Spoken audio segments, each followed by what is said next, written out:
السلام علیکم۔ اچھے لوگوں سے اللہ بہت امتحان لیتا ہے پر ساتھ نہیں چھوڑتا، اور برے لوگوں کو بہت کچھ دیتا ہے پر ساتھ نہیں دیتا۔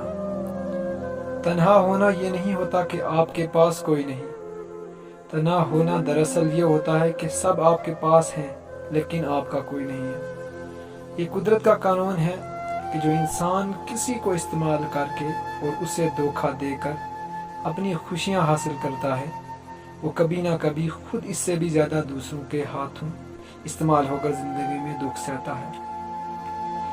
کامیاب لوگ اپنے ہونٹوں پر دو چیزیں رکھتے ہیں: خاموشی اور مسکراہٹ۔ خاموشی مسائل سے دور رہنے کے لیے، مسکراہٹ مسائل کے حل کے لیے۔ السلام علیکم۔